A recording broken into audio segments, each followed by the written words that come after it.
आज के वीडियो में हम बात करने वाले हैं कि जीएसटीआर 3B जीएसटी पोर्टल पर लाइव किस तरह से फाइल किया जाता है।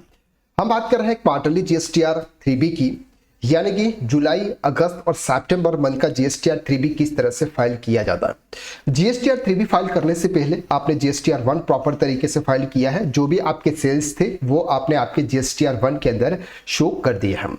इसके बाद आपने जीएसटीआर 3B से आपका इनपुट टैक्स क्रेडिट जो भी आपने परचेज किया था वो आपने प्रॉपर तरीके से मैच कर लिया है, और जीएसटीआर 2B का जो भी इनपुट टैक्स क्रेडिट है वो आपके जीएसटीआर 3B में चला गया है। अब बारी आती है जीएसटीआर 3B फाइलिंग की। जीएसटीआर 3B नॉर्मली एक पेमेंट्स का रिटर्न होता है जिसमें सेल्स और परचेज दोनों की डिटेल्स होती है, और फिर आपका आउटपुट के सामने इनपुट को सेट करने के बाद उसका पेमेंट किया जाता है। तो जीएसटीआर 3B फाइल करने के लिए हम जाएंगे सर रिटर्न डैशबोर्ड में। जैसे हम रिटर्न डैशबोर्ड में जाएंगे, यहां पर आपको क्वार्टर चूज करना है, तो हम यहां पर कर लेते हैं सर सेकंड क्वार्टर, और सेकंड क्वार्टर में सितंबर मंथ। इसके बाद सर्च के ऑप्शंस पर क्लिक करना है।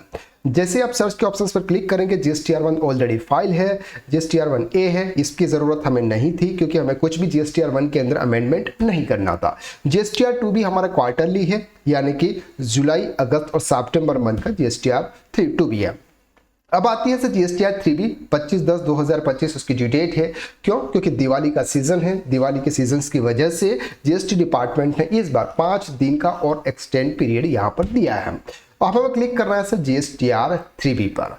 जैसे हम जीएसटीआर 3B पर जाएंगे, यहाँ पर आपको system generated summary of GSTR 3B आ जाएगा, यानी कि आपकी जो जीएसटीआर 1 से फॉर्म स्टेटस फाइल है सर, समरी स्टेटस आपका यस है, यानी कि ये आउटवर्ड सप्लाई आएगी यहाँ पे।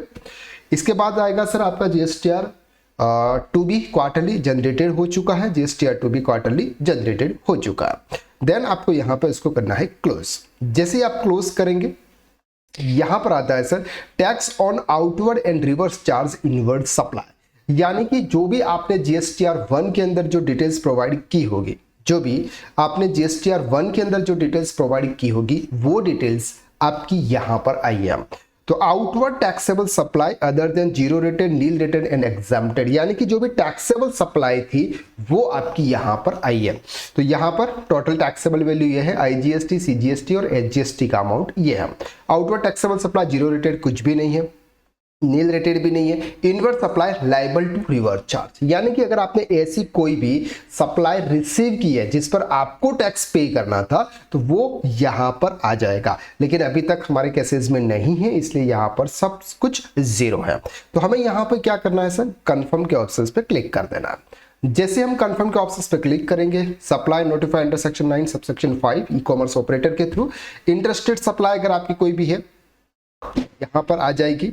इंटरेस्टेड सप्लाई, यहां पर सप्लाई डिटेल्स इंटरेस्टेड सप्लाई में to unregistered person, composition taxable person and UIN holder, यानी कि अगर आपने ऐसी कोई सप्लाई की है जो सामने वाला पर्सन अनरजिस्टर्ड था और इंटरेस्टेड सप्लाई थी।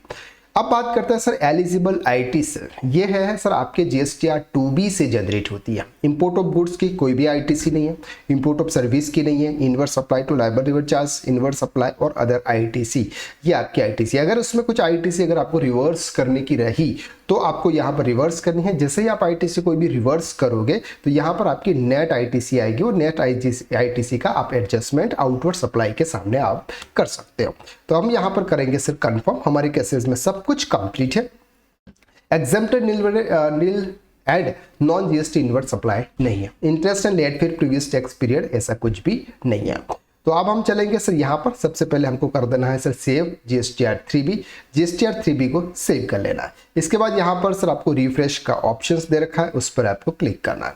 जैसे आप रिफ्रेश के ऑप्शंस पर क्लिक करेंगे, यहाँ पे आपको प्रोसीड टू पेमेंट का ऑप्शन आएगा। जैसे आप प्रोसीड टू पेमेंट पे जाएंगे, आपके केस लेजर्स के अंदर कितना अमाउंट पड़ा है वो आपको यहाँ पे शो होगा, और आपके क्रेडिट लेजर के अंदर कितना अमाउंट पड़ा ये आपको शो होगा। टोटल अमाउंट आपका इनपुट टैक्स क्रेडिट है सर 9,75,249, जिसमें आईजीएसटी का अमाउंट है 136,484, सेंट्रल टैक्स का है 328,077, स्टेट का सर 5,10,688 है। क्यों?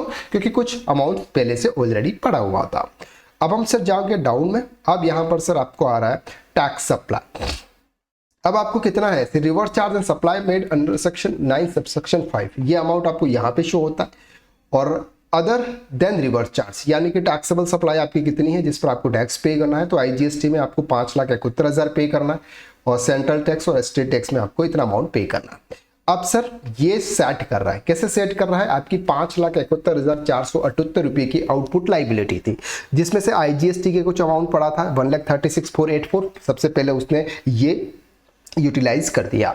इसके बाद आपके सेंट्रल टैक्स में जितना भी अमाउंट पड़ा था वो उन्होंने यहाँ पे यूज़ किया, ये टोटल अमाउंट आपका सेंट्रल टैक्स का इतना पड़ा था। इसके बाद उन्होंने जो यूज़ किया वो किया सर स्टेट टैक्स का, तो स्टेट टैक्स के अंदर यहाँ पे पहले ये यूज़ किया, इसके बाद जो बचा था वो अमाउंट उन्होंने यहाँ पे यूज़ किया। तो इसके हिसाब से अगर हम देखें तो यहाँ पर कोई भी आउटपुट टैक्स लाइबिलिटी कैश में पे करने की नहीं आ रही है। क्यों नहीं आ रही है कि सर जितना हमारा आउटपुट टैक्स लाइबिलिटी थी उतना ही हमारा इनपुट टैक्स क्रेडिट था, तो ये ऑटोमेटिकली सेट ऑफ हो चुका है, तो हमें यहाँ पर कुछ भी करने की ज़रूरत नहीं है।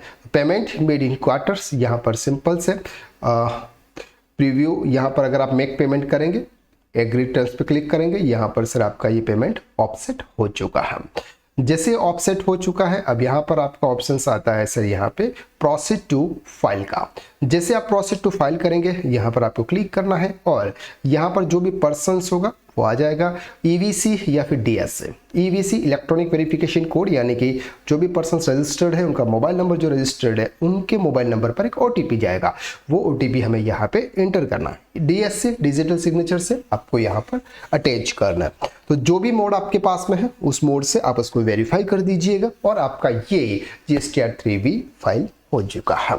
तो इस तरह से GSTR 3B आप फाइल कर सकते हैं। बहुत ही सिंपल रिटर्न है, इस बार तो उसमें कुछ अमाउंट एडजस्टमेंट करने के एडिट करने के ऑप्शंस थे, नेक्स्ट रिटर्न में ये अमाउंट ऑप्शंस नहीं आएंगे, यानी कि जो भी आपकी डिटेल्स आएगी वो ऑटो पॉपुलेटेड होगी, उसमें आप कोई भी चेंज नहीं कर पाएंगे।